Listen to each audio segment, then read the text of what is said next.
Trump, the front-runner for the Republican nomination to take on Democratic President Joe Biden in the 2024 election, is now facing 4 concurrent criminal prosecutions, including 2 involving his attempts to overturn his 2020 loss to Biden.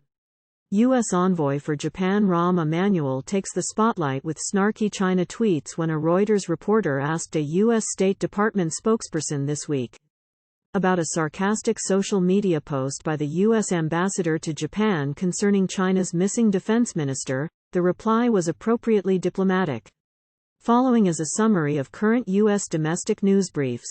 Special counsel seeks limits on Trump's statements in elections case. U.S. Special Counsel Jack Smith is asking a judge to impose limits on statements from former President Donald Trump regarding a Washington, D.C. court case over his attempt to overturn his 2020 election defeat, according to a court filing on Friday.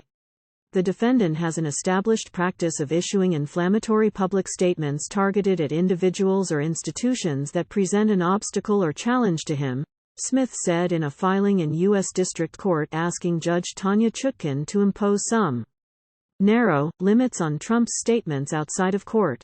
Storm Lee makes landfall in Canada. Downing trees and knocking out power. Lee made landfall as a post-tropical cyclone packing hurricane-force winds in a far western part of Canada's Nova Scotia province on Saturday, flooding roads, downing trees and cutting out power for tens of thousands of people along the North Atlantic coast. At least one storm-related fatality was recorded on Saturday. A motorist in the U.S. state of Maine died after a tree fell on his vehicle, local media reported. Trump says it was his decision to persist with 2020 election challenges. Former U.S. President Donald Trump said he dismissed the views of his own lawyers in continuing to challenge his 2020 defeat because he did not respect them, saying in an interview aired on Sunday that he had made up his own mind that the election had been rigged, a false claim that he continues to make. Trump, the front-runner for the Republican nomination to take on Democratic President Joe Biden in the 2024 election, is now facing 4 concurrent criminal prosecutions, including 2 involving his attempts to overturn his 2020 loss to Biden. U.S. envoy for Japan Rahm Emanuel takes the spotlight with snarky China tweets when a Reuters reporter asked a U.S. State Department spokesperson this week about a sarcastic social media post by the U.S. ambassador to Japan concerning China's missing defense minister. The reply was appropriately diplomatic. The ambassador, Rahm Emanuel, has always spoken in a colorful manner, said Matthew Miller, restraining a smile, although he declined to say whether Emanuel's comments had been cleared by the State Department. Top U.S. House Democrat sees Republican civil war as shutdown looms, with a possible partial government shutdown looming in 2 weeks amid what a senior Democrat called a Republican civil war. House of Representatives Speaker Kevin McCarthy on Sunday vowed to bring a defense spending bill to a vote, win or lose, this week despite resistance from hard-line fellow Republicans. Hakeem Jeffries, the top House Democrat, faulted the Republicans who hold a narrow 221 to 212 majority in the chamber as they bicker over spending and pursue a new impeachment drive against President Joe Biden while the United States faces a possible 4th partial government shutdown in a decade.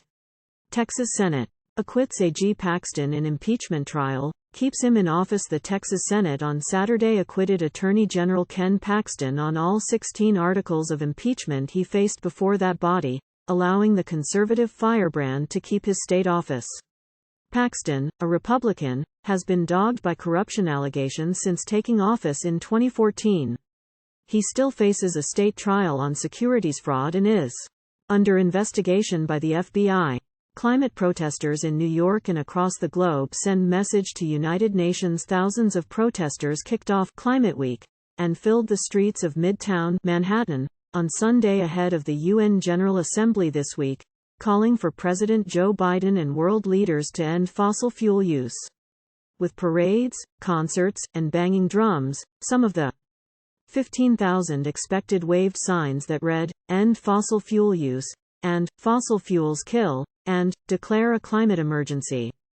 Trump, DeSantis vie for evangelical vote in D.C. face off. Former U.S. President Donald Trump and Florida Governor Ron DeSantis made their cases to evangelical voters who gathered in Washington for a pair of events on Friday, seeking an edge with a voting bloc likely to play a pivotal role in selecting a 2024 presidential nominee.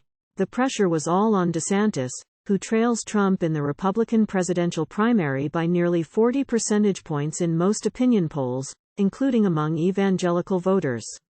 Drew Barrymore to pause show until Hollywood writers' strike ends. Actor Drew Barrymore on Sunday said she had backed off plans to bring back her daytime talk show, while strikes in Hollywood continue, yielding to an outcry of criticism.